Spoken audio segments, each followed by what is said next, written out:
It was a perfect day to get things done. I had gone to a yard sale earlier in the day because I was looking for a chair. And I found the perfect chair for my mom to sit in for a family portrait. It was mauve, high back, wing chair, one that she would absolutely love and probably have in her own living room. When I went to put it in the car, I realized that it was too large to fit. And the family I had purchased it from said, "No big deal. We'll be coming past your house this afternoon. We'll just drop it off for you." Sweet. And that's one of the perks of living in a small community. Ah, the family portrait. A time to get together, relive old memories, make new, hang out, and I lovingly say, get out before it blows. We've all been there. No, in all seriousness, the family portrait is a part of our heritage. It's our legacy. It's what takes us back to the past. It lets us know where we've been from and where we're going even. Did you know that children who see themselves on your wall, they feel more loving, they feel grounded, they feel that sense of security? When my grandbabies come over, they look for new portraits on the wall to see themselves. In a world where our televisions are larger than our portraits, I think it's important for us to realize and rethink how we share our portraits. Recently, my grandson Theo, he was looking at this portrait and he was just standing there, just rocking back and forth, smiling. On another occasion, my granddaughter Annabelle was looking at our family portrait and she was naming each and every one of us there. And another grandson came in and he said, "Annabelle, that's our family." Back to April. The first phone call that came from a cousin, and I missed it. The next two phone calls that came in were from my sister's phone. When I was able to reconnect with her, it was my niece that answered. When she spoke, it was really hard to understand what she had said, and I had to ask her to repeat. And even then, it was difficult to understand, but I knew what she had said. Grandma has had a stroke. They're flying her to Norfolk General. We're getting ready to drive there. It'll take us about an hour. Now, just saying this causes me to even pause and have to catch my own breath.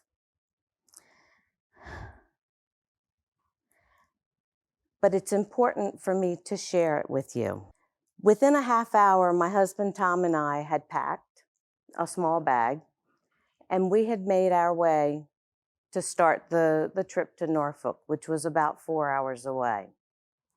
About 2 hours into our drive, I finally heard from my sister, and what she said was, "It's not good," and she's on life support.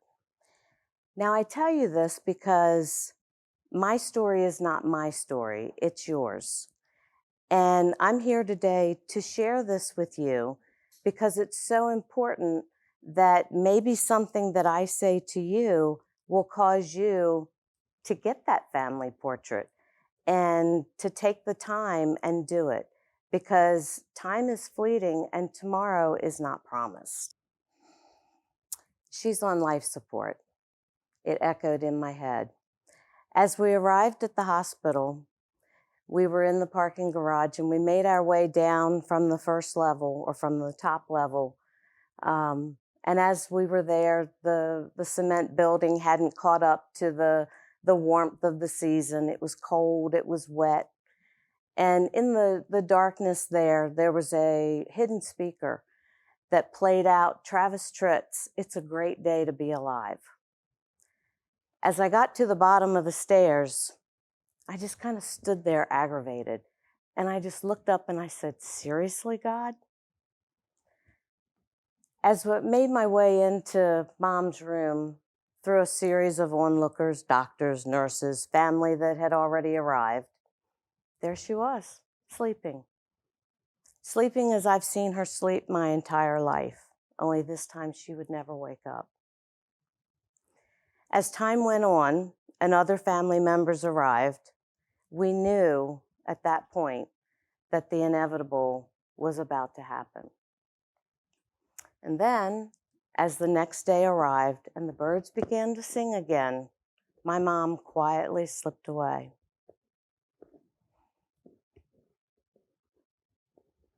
During that time, my dad had sat there the whole time for 17 hours, not leaving my mom's side. So as I got home, you can imagine, or I'm sure you can guess, what was sitting there waiting in my driveway.